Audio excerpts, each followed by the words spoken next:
Pogrešan put, 100. put, stoji prvi prava vrata, jer sam šampion neuspjeha prvaka.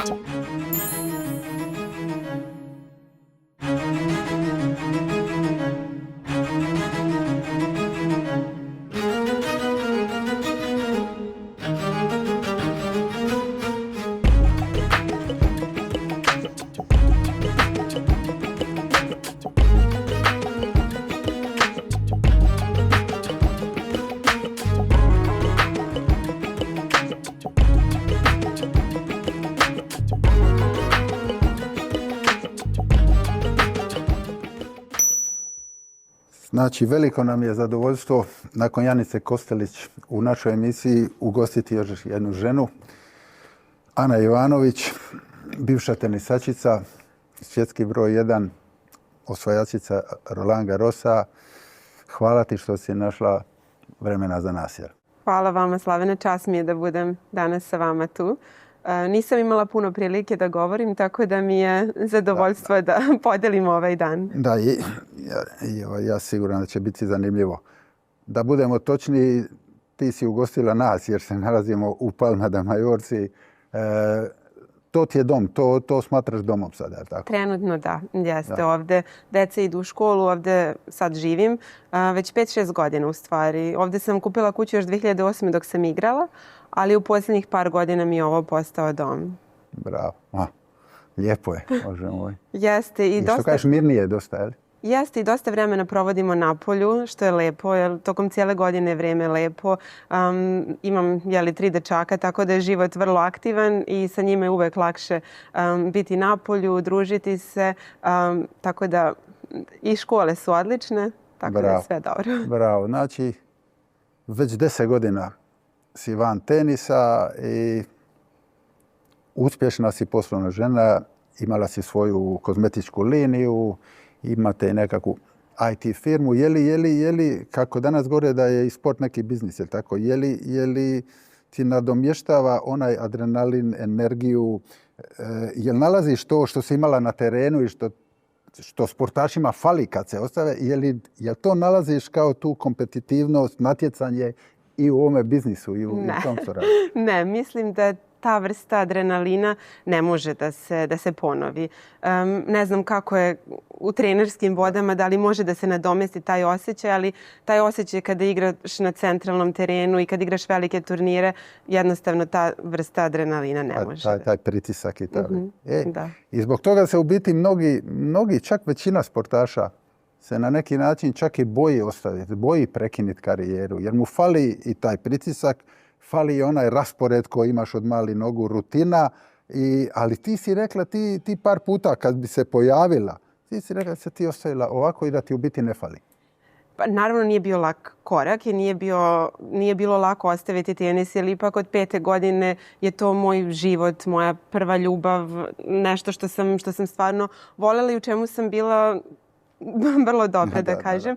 Ali ja sam imala osjećaj da je to pravi moment za mene. Želela sam nešto drugo. Želela sam da sledim neke druge puteve koje sam vidjela da mogu. Tako da ne mogu da kažem da mi nedostaje. Sada kad gledam i dalje pratim, nedostaju mi velike turnire, nedostaje mi to takmičenje, nedostaje mi taj osjećaj, taj adrenalin, ali ne žalim za svojom odlukom. Vrlo sam srećna tu gde sam sada. Da, bravo. Znači imaš posao, imaš majčinstvo, onda si ambasadorica UNICEF-a. Je li imaš vremena ovako za sebe slobodnog ili... Ne toliko. Sada na sreću ili na žalost ponekad imam neke vikende slobodno, tako da koristim vrijeme za sebe i za prijatelje i da putujem. Ja volim da putujem. Ironija je to što ceo život sam na putu. Još voliš da obožavam. To je moj, to je moj guilty pleasure, putovanje. Da. Ali uživam u majčinstvu, stvarno. To je nešto što sam isto želela i to mi je, da kažem, prioritet, a naravno i posao, jer ceo život sam, da kažem, u strukturi, u poslu i volim da radim i volim da imam te neke nove izazove. Bravo. Znači, često se kaže za ljude da zapnu u ovoj prošlosti pa ostaju zapleteni. Mi smo se uhvatili, u biti zapeli smo u sadašnjosti, ali ajmo se mi vratiti na početak. Znači, Rođena si 87. u Beogradu. Mama, tata, brat, mlađi, jel tako, i ti. Obitelj intelektualaca, jel tako, ne baš sportska obitelj. Tata je igrao košarku i onda je završio ekonomiju, a mama je advokatica, da, ona je završila pravo. Brat je 4 godine mlađi od mene i ja sam od uvek bila više kao neki tomboy. Nisam se nikad igrala sa barbikama, lutkama, mene to ništa nije zanimalo. Voljela sam tako da bojim, da crtam i da se igram sa loptama. Čak imam neke snimke, ja mislim kad sam imala 4 godine sam našla plastične teniske rekete, pa sam to koristila kao, ne znam, gitaru i stalno sam o zid sama udarala lopticu. Dobro, ali da, vidiš to. Kako? Kad su djeca mala, obično se zakačiš. Recimo u Splitu, mi smo svi htjeli igrati u Hajduka, jer je tamo je Hajduk, ili Jugoplastika, jer je tamo je tada se zvala Jugoplastika. Obično se dijete i u individualnom sportu zakači za neku zvijezdu, za nekog lokalnog heroja, a u to vrijeme nema baš tenisačica iz Srbije. Ima Monika Seleš koja je... Seleš. Ona je odrasla u Novom Sadu, pa se preselila za Ameriku, ali nekako sam ja gledala njene mečeve i ona je bila moj idol i ja sam želela da budem kao ona. A pošto sam vrlo tvrdoglava i uvek sam morala da isteram svoje do kraja, ja sam tako mami i tati stalno govorila hoću da igram tenis i konačno je za 5. rođendan mi je tata poklonio i mama mali teniski reket i to je bio znak da su me upisali u tenisku školu. Aha, je li ima priča, je li to istinita? Jer se svašta čuje, hvala. Mi smo tako doznali da kad si imala 5 godina, da si zapamtila broj telefonski reklame za školu tenisa i kad se mama vratila izvan iz posla ili šta, da si ti rekla mama nazovi broj ovaj, imaš 5 godina, mama misli krivi je broj, nazove i nije krivi broj. Jeste, znači, to je to. Istina. Jer to je bio škola 25. maj i reklamirala se za vreme mečeva Monikinih. I ja sam to zapamtila.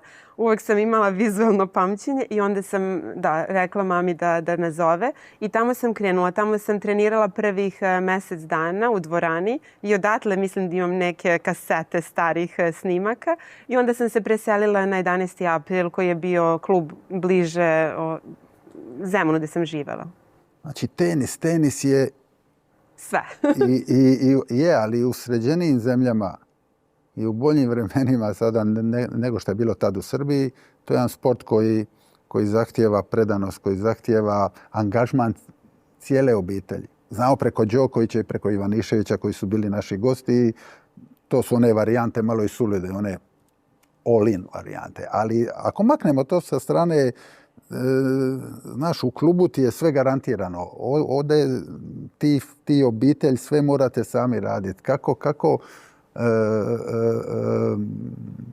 Kako pamtiš ta vremena, još ako damo da je Srbija, znači, rat u državi, pa su sankcije, pa je bombardiranje NATO, tako da skupa. Jeste. Je li bilo to, nije bilo baš lako, trebala je jaka bolje. Da, nije uopšte bilo lako i ja mislim da smo znali kako će to izgledati, mislim da se niko na to ne bi osudio. Ali pošto je sve tako dolazilo lagano, kao je to neka zanimacija detetu pred školu, mama je čak prije tenisa pokušavala da me upiše na folklor, koji definitivno nije bio za mene. I to je bilo više nešto da dete radi pre nego što sa 7 godina krene u školu. I onda su ljudi govorili da sam talentovana, ali opet niko nije mogao da sanja gde će to da nas odvede. A to su naravno bile najteže godine za našu zemlju. I ja kažem, stavljam se sad u poziciju mojih roditelja kao mlada majka. Najleše godine rat, neizvesnost. Ne znam se šta će biti sutra, a opet dete ide stopama nekim i igra sport koji je vrlo skup i koji zahteva i puno odricanja i eventualno kasnije putovanja, ali oni su uvijek bili tu uz mene i stvarno i moj brat je odrastao na teniskim terenima, tamo je i puzao, tamo je i trčao i napravio prve korake i oni su te vikende provodili sa mnom jer oni turniri do 10 i do 12 godina, to je sve bilo vikendom. Da. I često se danas priča i postavlja pitanja o ovim uvjetima koji su potrebni za razvijati se kao sportaš. I onda se malo i forsira, pa se i pretjeruje od roditelja. Tvoj primjer je još jedan dokaz da optimalni uvjeti nisu nužno idealni. Ne moraš imati sve. Trebaš imati jasno rekete i neke stvari, ali za neke druge stvari bi treba malo i sanjati, treba se i potruditi. Je li ona priča koja danas djeluje nestvarno o bazenu, da ste vi trenirali u bazenu, plivačkom bazenu? Jeste, to je kako, istina. Što je dole bilo podloga? Da. Ali čak i prije toga, ako se vratim na moje početke, jer i ta podrška cijele porodice, moj tata je igrao košarku koji je bio vrlo talentovan, ali njegov otac ga nije podržavao. I on nije smeo da se bavi sportom, jer u to vrijeme je bilo važno studirati i imati posao. Tako da, ja kad sam krenula se bavim sportom, tata je od početka bio, ja te vodim na treninge, ja te podržavam ako je to tvoja vizija. I tako sam ja i, da kažem, i nastavljala, jer on je nekako i kroz mene imao to što možda njemu nije bilo dozvoljeno da ima. Ali nikada nisam imala nikakav pritisak, samo podršku. Samo podršku i prisustvo, neko ko te vidi, neko ko te vozi, neko ko je tu za tebe, za bilo šta. A taj poznati bazen, to je bilo na 11. aprilu. Jer sankcije, rat, bombardovanje nisu imali pare da greju taj veliki bazen olimpijski koji je bio unutra. A za tenis smo igrali u balonima, na šljaci, na polju. Međutim, oni nisu imali tamo te balone. I šta su odlučili? Odlučili su da im se više isplati da stave teniski teren u bazen. Ispraznili su bazen i stavili tepih. Običan tepih samo. I onda su ubacili jedan teniski teren sa dubl poljima. Međutim, pošto je bila velika potražnja, puno dece, oni su odlučili da stave 2 terena bez dubl polja, jedan do drugog, ovako kao dijagonalno. I Janko isto tu odrastao sa mnom, Tipsarević. I posle smo se šalili zašto sam imala dobru forehand paralelu, jer kad smo igrali poene, imali smo nepisano pravilo da se ne igraju dijagonale, jer bi poen bio gotov zbog zida od bazena. I onda smo morali baš da napravimo da ta paralela bude dobra. A to nije šala u biti.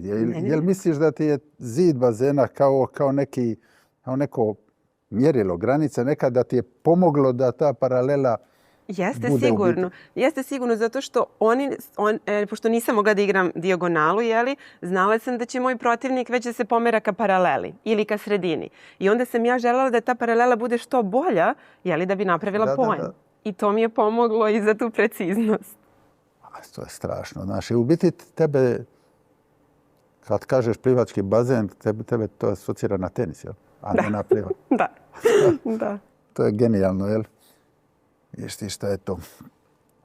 I još postoje 2 priče koje su mi jako interesantne, koje su istinite 100%. Ja jedino ne znam kad su se dogodile, koja je razlika vremenska između njih, jer su dobre, pa mi ti, molim te, komentirati.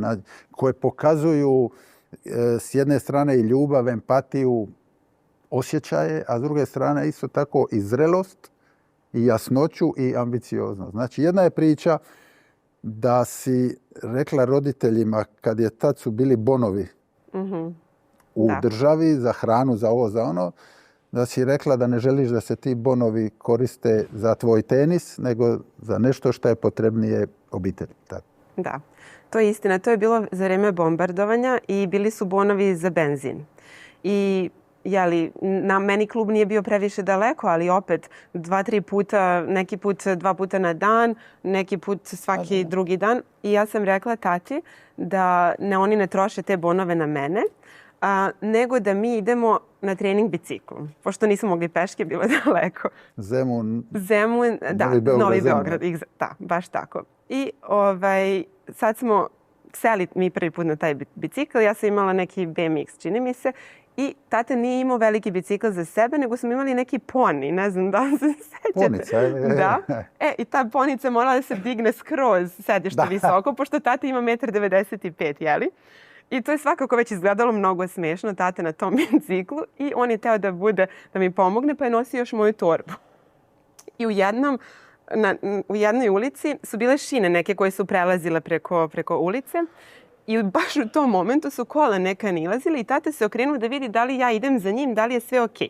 Kako se on okrenuo da vidi, njemu je torba pala. I on je htio da vrati torbu. I okrenuo volan i volan mu je u pušinu. I on je samo pao preko. Sam se iskrvario, došao je sam krvav i rekao je više nikada ovako. Da. Da. Jeste, tako da tu priču nećemo nikad zaboraviti. Znači, to je istina. Sad ima druga priča koja se dogodila sve to u to vrijeme odrastanja, tako? Kad si došla jedan dan nakon što ti treniraš već u klubu, je tako, škola tenisa, ti si došla roditeljima i rekla, gledajte, ovo ovako dalje ne ide. Ja, ako ću napredovat, meni su potrebi individualni treninzi. Nema problema ako nema love, ali nema smisla ovako dalje. To s druge strane malo je kao kontradiktorno, a u biti nije. Dijete hoće sve, ali jako zrela pitanja, jako zrele odluke. Jeste, iskreno, to je jedan od emotivnijih momenata, zato što se tačno sećam. Ja sam imala možda 10-11 godina i znam da su bila teška vremena i ja sam trenirala samo u grupi.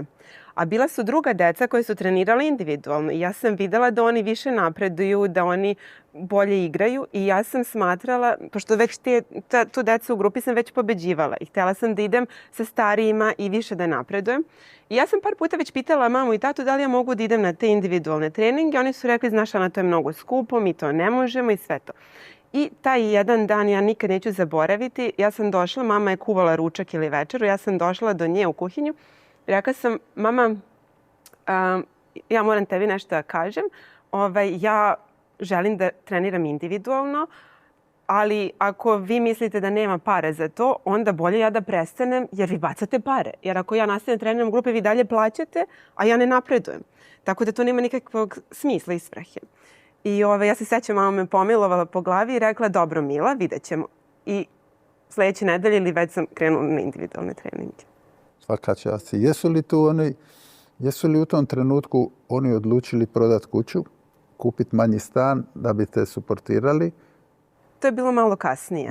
To je bilo malo kasnije, ali tada sam već počela da igram malo veće turnire i imala sam sreće jer sam ja sa 12 godina išla, to je isto jedna vrlo interesantna priča. Sve se to dešava tu godinu, dve dana. Ima jedan turnir koji je najpoznatiji do 12 godina koji se zove Le Petit As. I mi smo išli kao tim. Srbija je vodila nas. Ja i još jedna devojka, mislim ili dve, i 2-3 dečaka. Ne znam da li je Nole bio te godine s nama, tamo ne sjećam se tačno. Uglavnom, mama i tata su mi kasnije rekli da oni nisu htjeli da mi kažu, oni su odlučili da je to bio posljednji turnir i kad se vratim da će mi reći da oni nemaju više para. I da moram da prestanem. I ja sam otišla tamo. Izgubila sam u prvom kolu singla, ali sam igrala, mislim, finale dubla. A ta devojka druga iz Srbije, ona je u to vrijeme bila broj 1 u Srbiji, ja sam bila broj 2 i ona je igrala dosta bolje. Uglavnom, trener dolazi jedan dan i kaže nama, svi sedimo zajedno, sva deca, i ona kaže, pojavio se jedan sponzor ovdje i kaže, svidjela mu se jedna devojčica i hoće da razgovara sutra sa mnom, pa da vidi šta će biti. Ja ništa, ja nastavljam da jedem, ne mislim da sam to ja, jer ona igra bolje. Da. I uglavnom ispostavilo se da je on tražio mene i oni su mene zvali na selekcioni kamp. I tamo je bilo 5 devojčice i oni su od 5 devojčica birali 2 koje će da sponzorišu. I tako se to desilo. Oni su mene pozvali, ja sam došla par mjeseci kasnije. Sam došla u Švajcarsku da smo imali te 2 nedelje testove, i fizičke testove i teniske testove i sve to. I na kraju su izabrali mene i još jednu devojčicu, mislim Mađarica da je bila. I oni su počeli mene da sponzorišu. I tako smo preživjeli taj deo. Kužim. I taj sponzor, to je sa 12 godina bilo. I taj sponzor je bankrotirao za godinu. Je li to? To je to. Tako. I onda opet teško par godina. To je to. Oni su bili godinu i po dana, su bili sponzori i oni su bankrotirali posle toga.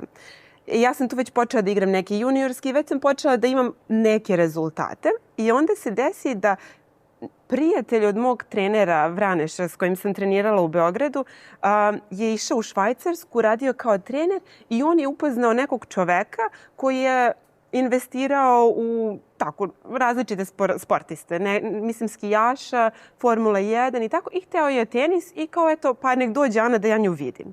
I onda smo se tako mama i ja spakovali sa 15 godina, 14,5-15, otišli u Švajcarsku i to je bio moj menadžer celu moju karijeru. I u tim godinama kad se to lomi, ono što se kaže, kad je najteže prelaziti iz nekih juniora, iz omladinaca u ovaj big game, ono da se kaže, gdje si nalazila podršku u toj pripremi za ono što se govori big time? Jesi imala, jer dijete treba neku potvrdu, je li tako? Da znaš da si dobra, jesi dobijala, jesi li osjetila da si ti bolja od ovih svojih vršnjakinja? Pa treneri su dosta često pričali da sam talentovana, da imam potencijal i uvek sam imala taj dobar forehand. To je bila neka moja sigurnost i sve to. Ali ja sam u tom periodu imala drugu bitku. Ja sam uživala u tenisu. Nisu me zanimali toliko, ok, imala sam san da postanem broj 1 i da imam velike rezultate, osvajam velike turnire, ali ja sam jednostavno uživala u igri. Moj drugi problem koji mi je bio najteži u tom prelazu je taj što sam introvertna i što sam zatvorena. Ja sam pred svaki intervju plakala. Ja sam odlazila kod direktora turnira da ih zamolim da igram na terenima koji nisu centralni, tamo negde drugi, treći, da ne bude ljudi da me gledaju. Ja sam to morala da prevaziđem. Majko moja. Jesi imala svoju Jelenu Genčić kao Novak slično ili ne? Meni je bio Dejan Vraneš. On je bio u tim godinama, da kažem, najosjetljivijim što se tiče tehnike, taktike. Znači, u tim kad prelaziš, znaš, sve karijere traju dugo ili ovako ili ovako. Međutim, par ključnih trenutaka, pogotovo u tim prelasima iz adolescencije u seniore, je ono gdje se lomi. Pa gdje neki jaki karakteri, ako padnu, ako posrnu, se dignut i nađu drugu šansu. Ovi koji su malo slabiji ili netalentirani, oni zapnu tu i ovi nestanu. Je li onaj odlazak na ona 2 turnira u Japan, taj neki breaking point, šta se govori, da tako, gdje si dobila potvrdu, poguranac i tako? Jeste, sećam se tih turnira. Mama i ja smo išle sami iz kvalifikacije, sam oba turnira osvojila i tu sam i dobila neki, da kažem, i rang i samopouzdanje, jer sam igrala na jednom turniru, sam pobedila devojku koja u tom momentu bila 50-60, ja mislim 6-0. Ali ja sam slušala kada je Nole govorio sa tobom i to je nešto što sam shvatila koliko je meni u mojoj karijeri, da kažem, nedostajalo. Kad kažeš mentor, nekako ja sam imala najveću podršku svoje porodice i uvek sam bila okružena tom ljubavlju i podrškom i stvarno. Ali u tim nekim momentima kada tek dolaziš iz juniorskih dana pa prelaziš na seniorski, sve je to mnogo drugačije i neki put izgubiš. Ja nisam znala kako da se nosim sa porazom jer sam jako rano imala vrlo dobre rezultate. I te neke momente nisam imala nekoga da me podrži, da me poguri i da mi kaže da je to normalno ili da nije normalno. Sada kad bi se vratila, to je nešto što bi možda promenila. Da imam bolju podršku tima oko sebe. Kužim. Da. A sad su i timovi veći, sigurno. Znači, 2004. igraš finale juniorskog Wimbledona. Je li tako? I sada od toga pa do sljedećeg već 2005. osvajaš u Kamberi svoj prvi turnir. Pobjeđuješ onda i Martinu Hingis u Montrealu. Tako? I tu prvu godinu seniorsku, nazovimo je, završavaš kao 16. Znači, već si priznata, talentirana, jedna od najtalentiranijih. Počinju i sve veća pažnja medija, koja ti očito spomenula si malo prije ne odgovara baš, jel tako, bježiš od toga. Zarađuje se i novac. Na što si potrošila prvu lovu? Jel se sjećaš ono? Ne sjećam se uopšte, zato što nikad mi to nije bio primarni cilj. Ali jednu stvar što se sjećam da je bila, da kažem, prvi veliki poklon sama sebi je januar, nova godina 2007. na 2008. U Hong Kongu sam sebi kupila Chanel sat koji ima dijamante oko fejsa, koji su mi na kraju te godine u Parizu ukrali. Ali sam tog momenta kad su mi ukrali, ja sam potpisala sa Rolexom, tako da se izbalansiralo. Možda su oni ukrali. Ali mi je bilo žao, to je bilo prvo nešto što sam toliko želela i da kažem što sam materijalno sebi kupila. Da. I sad od tog sad si ti već tenisačica, ti si neki, kao se kaže, to shooting star, je tako, breaking star, ovo, bla, bla, bla. I od tog finala juniorskog 2004. je tako, do prvog velikog finala Grand Slema su prošle 3 godine. Znači, 2007. u Parizu gubiš od Justine Henin, je li tako? Nakon serije od 12 mečeva koje si pobjedila i izgledala si nepobjedivo tada. Poraz, kad smo već kod poraza, kako si ih proživljavala? Ja put sam pročitao da si 4 sata sjedila jedan put u slačionici sama. Da, porezi su za mene bili kraj sveta, jer od malih nogu ja sam 4 godine bila jedina unuče i onda sve igrice što sam igrala sa bakom, to sam uvek sve ja pobeđivala, jeli? Da, i tako kasnije sam isto imala dobre rezultate, uglavnom sam i turnire te do 10, do 12 ili finale ili 8. A kad sam 4 sata plakala u slačionici, to je bilo sa tim menadžerom iz Švajcarske, koji mi je posle bio menadžer cijele karijere. Kada je on teo mene da uzme, on je došao na jedan juniorski turnir, mislim da je bio Bergamo u Milanu. I ja sam izgubila od neke devojčice koju sam stvarno trebala da pobedim.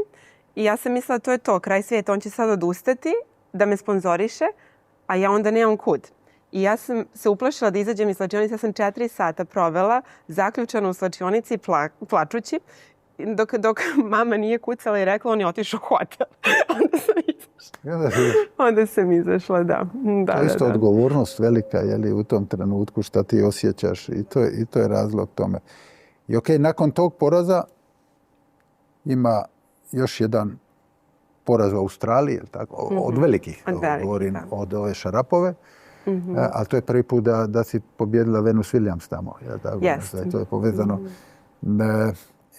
I onda dolazi ovaj turnir tvog života, tako reći, i karijere u Parizu, gdje pobjeđuješ Safinu i ne samo da pobjeđuješ, znači Roland Garros, Grand Slam, nego ti s tim postaješ broj 1. A klinka si. Imaš 20 godina. Kako se sjećaš tog turnira uopće? Nekako je to došlo prirodno, jer godinu dana ranije sam već bila u finalu i nikad neću zaboraviti taj poraz za Justine, gde sam, što se kaže, oduzela sam se, zato što igrala sam super ceo turnir. U 2007. sam u polufinalu pobedila Šarapovu, ja mislim 6-0, 6-1. I dođem u finale protiv Justine. Prvi game je breaknem, vodim 40 ništa i odjednom shvatim gde se nalazim, šta se dešava i sećam se, više nisam mogla da izbacim lopticu za servis, nisam mogla da se pomerim, od noge su mi se oduzele, izgubila sam 6-2, 6-1. Onda je došao taj Australian Open, kada sam od Šarapova izgubila u finalu. To mi je bio jedan od težih poreza, zato što sam se osjećala spremnom i neću zaboraviti. Bukvalno, ja mislim da sam zbog jednog udarca izgubila taj meč. Bilo je 5-5 u prvom setu, 30-30. I ja sam imala penal. Ona je servirala, imala sam penal na forehandu i iz nekog razloga ja odlučim da uradim drop shot sa forehand strane, što se obično ne koristi tako često, i udarim u dno mreže. Izgubim poen, izgubim game 7-5, 6-2. Nisam mogla da se oporavim jer sam već vidjela. Ne možeš se vratiti iz toga, ali? Da. I to je, kad uđeš u tu neku spiralu, neki put je toliko bilo teško iz toga izaći, jer više nije bilo ni bitno ni šta će ona da uradi. Više se radilo o tome, o mojim osjećanjima, o mojem planu igre i taktici i sve to. Sve bukvalno nestalo. Samo sam razmišljala o tom udarcu i zašto sam izabrala taj udarac. I onda nekako taj Roland Garros 2008. dosta stvari mi je već kliknulo. Već sam imala i neko iskustvo drugačije i taj turnir uopšte nije bio lagan. Ja sam kroz ceo turnir imala dosta mečeva od 3 seta, čak sa Jankovićkom u polufinalu. I nekako to finale, znala sam da je Safina umorna, ali ona isto imala jako težak put do finala. I iskoristila sam to iskustvo koje sam imala i bila sam baš fokusirana, jer sam tačno znala šta mi je cilj i kako trebam da igram. Tako da je to posle bilo dosta emotivno, ali moji su bili tu. A koji meč osim finala ti je ono najteži bio? Je li sa Jelinom? Šta je isto čudno, jer iz Srbije u polufinalu da su dvije, nije Amerika, je li? Da, jeste. Pa u tom momentu tenis Srbije je u ekspanziji, i muški i ženski. Mislim da mi je bilo teži meč sa Jelenom nego u finalu sa Safinom. I još jedan meč mi je bio jako težak te godine. Mislim da je bilo 4. kolo sa Španjolkom, sa Medinom Garriguez, ja mislim da je to bilo. sad moram da se podsjetim, ali znam da sam igrala na terenu, ne znam samo da li je bilo te godine ili godinu dana ranije, ali mislim da je bilo te godine. Igrali smo 3 seta, ja sam jedva dobila na šljaci, to je bilo baš naporno.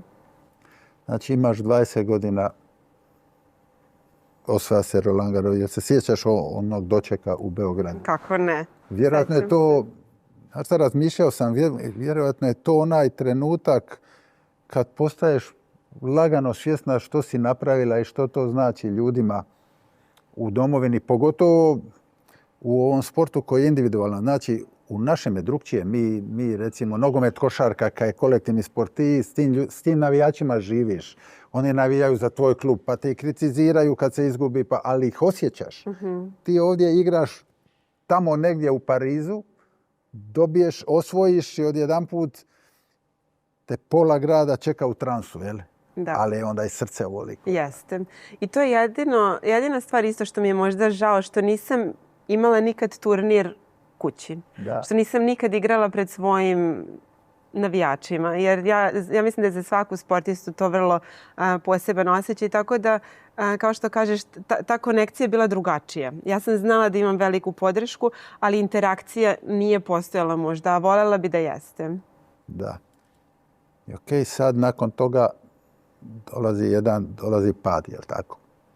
Dolazi pad koji je kombinacija više stvari, jel tako? Broj 1 si se povrijedila odmah nakon toga, pa si radi toga i propustila olimpijadu u Pekingu. I onda spominješ što je jako interesantna izjava da u biti si počela osjećati pritisak tek nakon što si napravila velike stvari. Da. Jer postaješ lovina, a ne lovac, ono što se kaže. Jeste. Znači, da. Je li to slično što se sad događa ovoj Raducanu ili ne? Moguće, ne znam je lično, ali mislim da svaki sportista ima neke svoje bitke. I u individualnom sportu je malo drugačije, zato što mi u tinejdžerskim godinama smo već pred milionima ljudi i nemamo gde ni da se sakrijemo, ni da napravimo reset, niti imaš vremena za to, jer turniri prolaze, poeni se broje, ako ne odbraniš. Jeste. Ali sećam se te godine posle Roland Garrosa na Wimbledonu sam ispala, ja mislim, u 3. kolu. I to ne mogu da kažem da je bilo neočekivano, zašto stvarno sam bila iscrpljena i emotivno i toliki je bio veliki naboj i onda sam i puno stvari trebala da radim. Posle toga sve je bilo novo. I posle Wimbledona sam imala trening blok i tu sam se povredila. Dobila sam cistu na desnom zglobu i nisam mogla ništa. Nisam mogla da vežem kosu, nisam mogla da zube perem bukvalno, sa desnom rukom ništa. I onda sam, a vrlo brzo posle toga je bila olimpijada u Pekingu i ja sam išla u Peking u nadi da ću uspeti da odigram i to mi je možda bio najteži trenutak u mojoj karijeri kad sam kao broj 1 morala da otkažem olimpijadu, da predstavljam svoju zemlju, ali ipak pričamo o tome. Igramo mi pod srpskom zastavom, ali olimpijske igre su posebne na svoj način. Da, i to mi je bilo baš teško. I iz Pekinga sam čak letela za Sidney kod doktora, jednog kod specijaliste, da vidim da li može da mi pomogne, da li mi treba operacija, o čemu se radi, pred US Open, to bilo već posle par nedelja. I onda, naravno, kada to sve prođe, izgubi se malo i samopouzdanje. I ako nemaš taj dobar support sistem što se tiče trenera, u to vreme niko nije imao mentalne trenere i psihologe. Danas je to mnogo češće viđeno. Neki čak i putuju sa psiholozima. To je jedan snowball. Da je jedna stvar, onda bi se ta stvar riješila. Tako? Međutim, ovo je jedan miks stvari koji i onda se ne igra i onda samopouzdanje, što kažeš, padne. A istovremeno se možda izgubi malo i fokusa jer ti probijaš što se tiče popularnosti svjetske razine, imaš ugovore i to treba hendlati, to je tako ono što se kaže, i tako da nije to lako. I onda dolazi ta 2009. godina za koju govoriš da ti je možda najteža godina kad čak ja mislim na nešto na 17 turnira nisi došla do četvrtfinala. I to je bilo posle 2010. Ja sam mislila da mi je 2009. bila najteža, ali onda došla 2010. 2010. sećam se isto, tu sam pala čak na 70. mesto, tako nešto. I jedva sam ušla u glavni turnir u Cincinnatiju, već pred kraj godine. Jer 2009. sam još uvijek imala, da kažem, relativno dobre rezultate. Igrala sam finale Indian Wellsa, ali 2010. baš ne. I to mi je bilo teško, ja se sećam i trener me napustio, rekao je da neće više da radi sa mnom i onda sam i tu bila između trenera, između novog tima i svega. I u Cincinnatiju sam igrala turnir, bila sam 70 i neka. I sećam se, u prvom, drugom kolu sam igrala sa Azarenkom i ona imala 2 meč lopte. I ja sam spasila te 2 meč lopte i dobila taj meč u prvom, drugom kolu i posle sam igrala polufinale. I onda sam se automatski vratila sa rangom na visoko, gdje sam već ponovo mogla da uđem u glavne turnire. Dobro, sad kad ti to pričaš, to izgleda malo ovo, ali teško je to, jel tako? I to traje, nije to 2 dana, to traje i je li ti kad prošlo kroz glavu da se ostaviš? Jeste, sigurno. Da, ja mislim da je svima to prolazilo kroz glavu. Ali ja se sećam te godine, to je bilo baš te 2010. možda. Bila sam u San Diegu i rekla sam mami, pošto sam tada imala 22-3 godine, rekla sam mami da imam 27 godina sada, ja bih ostavila tenis. Ali nekako sam imala osjećaj šta da radim sada. Jer mi smo u spotlightu non stop. I svake nedelje kad igraš, ti svake nedelje imaš press conference. Svake nedelje te pitaju šta se dešava, zašto. Jer da znamo zašto, rešili bi problem.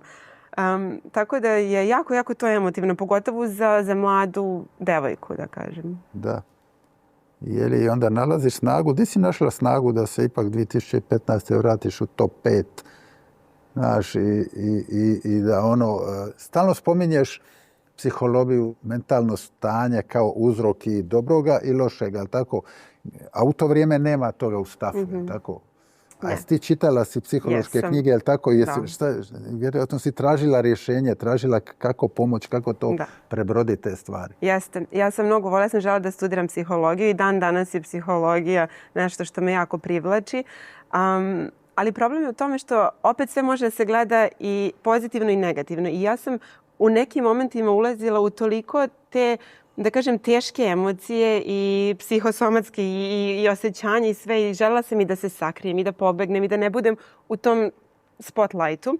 I sećam se, pošto kroz cijelu moju karijeru od početka i dan danas moja porodica je moja najveća podrška, sećam se, bila sam u Izbornu, ne znam koje to tačno godine bilo, kada mi je Miloš, moj brat, rekao u jednom od razgovora, rekao je: Ana, stvarno, koga je briga? Radi za sebe. Znači, koga je briga? Jer ti stalno želiš da zadovoljiš nekog drugog. Ili sponzore, ili šta drugi očekuju da je dobro za tebe, ili šta ljudi pričaju, ne znam, oni misle da bi ja trebala tako i tako da igram, ili tako i tako da radim. I onda se i u tome svemu pogubiš. I onda on mi je rekao: šta te briga? Radi ono što ti misliš da je najbolje. I stvarno mi je to bio neki reset i neka trzavica i onda sam rekla: ok, stvarno je tako. I onda se fokusiraš na svoj put. Jer na kraju krajeva ljudi što čitaju, što vide, što čuju, to je samo vrh ledenog brega. Ono što se dešava ispod i sva tvoja osjećanja i svi tvoje neka uverenja, svako od nas je drugačiji. I ne možeš da sudiš o čoveku ako ne znaš. Ako samo pročitaš naslovnu stranu, ne znaš šta je u knjizi. Da, a sudi se puno o ljudima danas. Dobro, i još ima ona tvoja, kao suhu svega toga, ona fenomenalna izjava, koja otkriva puno toga da je vjerojatno Roland Garros došao malo par godina prerano, ali tako. To me asocira kad je rekao Becker, da kad je sa 17 godina osvojio Wimbledon, da je znao kako će mu život ići nakon toga, da bi onaj volej stresao u mrežu ili a ne dole. Ali dobro, osvojio on još par, tako da ne mora da se Pa i ti si osvojila ne Wimbledon, ali ovo drugo. Znači, 2016. prekidaš karijeru, tako? Je li to odluka koja se dugo bila u glavi ili je bilo ono na kraju krajeva rez, paf, gotovo neću više? Dugo se to kuvalo. Ja se sjećam još dok sam u svojim 20. bila, ja sam rekla: ja nisam osoba koja će da igra do 40. To me nikad nije privlačilo, jer sam znala da želim druge stvari u životu i da jednog dana želim da imam i drugačiju neku karijeru i da da dam ljudima nešto što sam ja dobila od njih i od tenisa i te neke mogućnosti koje mi je tenis dao. Ali u tom periodu, sećam se, ja sam 2014. se vratila u prvih 5. Igrala sam u Singapuru završni turnir. I 2015. sam počela godinu odlično. Igrala sam finale Brisbanea, izgubila Šarapovu 3 seta u meču u kome sam vodila. Odem na Australia Open i jedno jutro, 2-3 dana pre turnira, kad sam izlazila iz kupatila, udarim nogu u vrata i slomim mali prst. I niko nije znao, nisam ja pričala previše o tome. I šta se desilo, pošto tu ne može ni gips, niti bilo šta. Rekli su mi, vidi, možemo ti damo nešto protiv bolova i da probaš da igraš ili da otkačeš i da čekaš da se, da to samo se da prođe, zaceli. Ja sam odlučila da igram pod lekovima i nisam mogla zato što u glavi ti je stalno i taj bol i osjećaš da nešto nije u redu. Međutim, šta se desilo posle toga nije zaraslo kako treba i taj deo noge mi je stalno imao inflamaciju. I oticalo mi je prst skoro svakodnevno. Sam bila na lekovima protiv toga i još sam morala da sečem patiku da bi mogla da se krećem. Jer svaki put kad trebam da uđem u patiku, mene boli nesnosan bol. I onda sam tako i promenila kako sam se kretala, pa onda otišla na koleno. I onda sam počela da imam bol u kolenu kad god bi malo duže trčala. I sve to malo po malo je dolazilo do toga da sam već bila psihički iscrpljena i od toga i da se borim protiv te inflamacije i da budem stalno pod lekovima. I tad sam bila već 15. negde na svijetu. Nisam imala taj osjećaj da imam u sebi da se vratim u sam vrh ponovo. A nisam želela da igram godinama da budem 15. 20. 30. posle cijele karijere kakvu sam imala. I nisi nikad nakon toga zažalila? Ne. Iako danas imamo x slučajeva, pa i Serena Williams sada, je li tako? Vraćaju se, fali. Nije to, ljudi kažu da je financije, pa nije vrag da su financije. Ali jednostavno nikad znači. Ne. Prvih par godina nisam čak imala želje ni reke da uzmem. Stvarno mi nije falilo. Volim da gledam i dan danas volim i evo sad sam igrala legende na Roland Garrosu i stvarno je lepo ponovo doći na te terene i biti deo toga i videti ljude, ali mi taj moment nije nedostajao. Možda baš zbog toga što sam u stvari jako puno vremena provodila u borbi protiv toga, protiv sebe, što sam u centru pažnje. I taj deo je bio maknut, jer ja sam stvarno posljednjih godina imala jako velike napade panike kad sam izlazila na teren. Posljednjih godina? Umjesto da si se navikla da si to imala na početku, ja sam na prvom intervju imao strah. Drugom, trećem, petom, naravno. Kasnije ti to nekako, to je rutina. Ja sam stvarno, to nisam nikada pričala o tome, ali sam imala jako velike napade panike.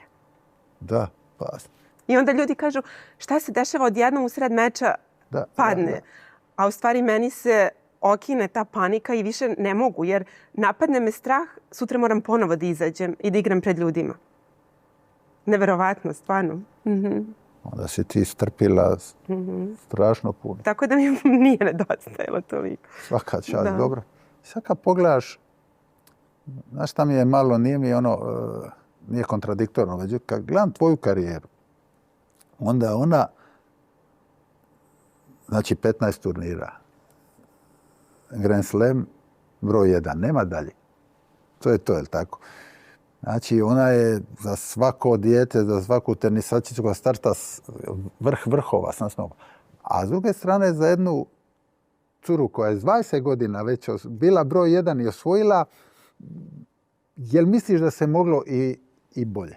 Pa ja mislim da jeste, baš zbog toga sam upravo i to imala. I zbog toga sam imala to, zato što sam znala da mogu više, a opet je bilo nešto što je toliko bilo jače od mene. Jer ja sam tenis počela da igram iz čiste ljubavi prema sportu. I cijelu tu, da kažem, prvu moju karijeru do te neke 20. 21. to je bila čista ljubav i igra. Ja sam jedva čekala da igram, pogotovo na šljaci, da sam mogla da gradim poen, da pravim taktiku i sve to. A onda posle se okrene, posle odjednom postane, ok, sad je to, sad je to tvoj posao, sada ljudi očekuju, moraš da igraš taj turnir, moraš da igraš taj turnir, više nije dovoljno da ti igraš, ne znam, finale, sad trebaš da osvajaš sve, sad si broj 1. I onda nekako se cijela priča promenila, a jeli, ne možeš svake nedelje da osvajaš turnire. Ja nisam znala kako da se s tim nosim. Sa tim da sam okej i kad ne osvajam turnire, onda tu krene ta spirala i ta panika. Da. Ti si u biti, to je ono što si ti rekla, da si počela osjećati ja moram tu odgovornost kad si postigla najveće rezultate, jer misliš sad ja to moram stalno. Yes. Ja to moram stalno, a nemaš koga. U biti imaš koga. Vjerojatno su ti govorili ne moraš stalno, ali ti si jača od toga, to je tebi problem u glavi koji ti niko ne može. I onda postane nešto tuđe. Odjednom je to postalo tuđe. Njihovo očekivanja, medijska očekivanja, sponzori, fanovi, šta god. I onda odjednom je tenis postao nečiji. Nije više bila moja ljubav i moja igra. I dalje je to bila moja ljubav. Ali odjednom ta moja igra je postala blokirana sa svim tim ostalim stvarima. Da. A onda i kritike doživljavaš jače nego kako ne. Da. Kao normalno. Onda te to kida. Apsolutno. Onda te to ubija. Ja sam perfekcionista, ja i dan danas, znači šta god da radim, to je 100%. I takva sam bila i dok sam trenirala. A onda ljudi pričaju, vidi, nju više ne zanima tenis. A ja se kidam, treniram još više da bi se vratila u formu. Znači sve sam sklona, samo... I onda ti to još teže pada posle. Jer ne možeš da blokiraš to. I dalje dođe do tebe ta vest. Makoliko da ja nisam nikad čitala ništa posebno o sebi. U to vreme, na svu sreću, nisu ni postojale društvene mreže. Da. U današnje vreme za igrače je mnogo teže. Je, 100%. Da se malo maknemo od toga, pa ćemo se vratiti jer je to zanimljiva tema. Da si teniski analitičar, recimo, kako bi opisala Anu Ivanović, što je tvoj forte bio, neki, rekla si forehand, je li tako? Yes. Je li dugi meč, je li kratki meč, je li dugi poen, je li kratki poen? Gdje si ono osjećala, ako je navedem u ovu igru, onda je to moje, i gdje si patila, gdje si osjećala da si inferiornija od njih? To definitivno je forehand bio moje oružje na terenu i najviše sam čak voljela i da se izlačim na forehand, igram forehand sa backhand strane jer sam tada imala osjećaj da je ceo teren moj i da mogu da udarim lopticu gde god želim. Tako da sam uvek žela da navedem igračice da mi tu daju loptu. Nisam toliko voljela kada me skroz izbace na forehand jer sam možda imala manje uglova, toliko, ali, na primjer, kad sam osvojila Roland Garros, sećam se, to mi je bila taktika, da backhandom uradim onako poluvisoku po paraleli, da bi mi ona onda odatle vratila ili nazad poluvisoku na moj backhand da bi se ja izvukla i igrala forehand, ili da mi odigra na forehand, odakle bi diktirala poen. Tako da su uglavnom kraći poeni bili, da kažem, moje oružje, ali definitivno nisam voljela preduge poene. Ne. I šta je isto ironija, pošto sam imala dosta agresivnu igru, ali nisam voljela da igram sa igračicama koje su imale jak servis i 1-2 udarca. Jer nisam imala osjećaj da mogu da razvijem poen. Makoliko da nisam voljela preduge poene, voljela sam da imam ritam i da mogu da organizujem i napravim taktiku. Tu situaciju koju će ti navratiti tu poluvisoku. Ali sećam se kad sam igrala sa Pliškovom, na primjer, ona je toliko servirala jako i nezgodno. Uopšte nisam mogla da vidim gde će da mi odservira i kako će da odigram. Znači, ona je tvoja crna mačka? Ona je crna, da. A kome si ti bila crna mačka? Ja mislim Kuznjecovoj i Janković isto. A ko ti je bio najveći rival? Koga si smatrala za najveći rival? Ja mislim sa Šarapovom, zato što smo ista generacija i puno mečeva smo igrale jedna protiv druge. A to sa Jelenom Janković, da je recimo čudno da u isto vrijeme ima dvije tenisačice, to može razviti super prijateljstvo, ali isto tako je jedan rivalitet poseban, jel tako? Jer gađate iste navijače, jel tako, i sve to. Da, jeste. U tenisu ne postoji, mislim, previše prijateljstva. Sada imam. Neke devojke sa kojima sam igrala su mi sad najbolje drugarice, ali u tom momentu nema previše prijateljstva. Ali ja mislim da nisu samo krivi igrači, nego i ceo tim i ceo ekosistem. Jer treneri te navode, ne možeš ti njoj da pričaš, ako imaš problem, možda će ona misliti da ti nećeš igrati dobro zbog... I onda tako postoji ta izolacija i zato, pogotovo u ženskom tenisu, mislim da to i dan danas postoji. Neki put španski igrači, francuski, oni se drže malo više zajedno, Italijani i tako, ali ne postoji, da kažem, blisko prijateljstvo. Ja znam preko Gorana i preko Noleta, je li tako, koji kažu nema tu nekog prijateljstva, međutim znaju otići na večeru kad su na nekom turniru kod žena. Znači, kod žene ne. Ne, ni to. Mislim, dešava se sada. Da, ponekad i desi se, ali ne, nije. Kod muškaraca je to bilo mnogo opuštenije.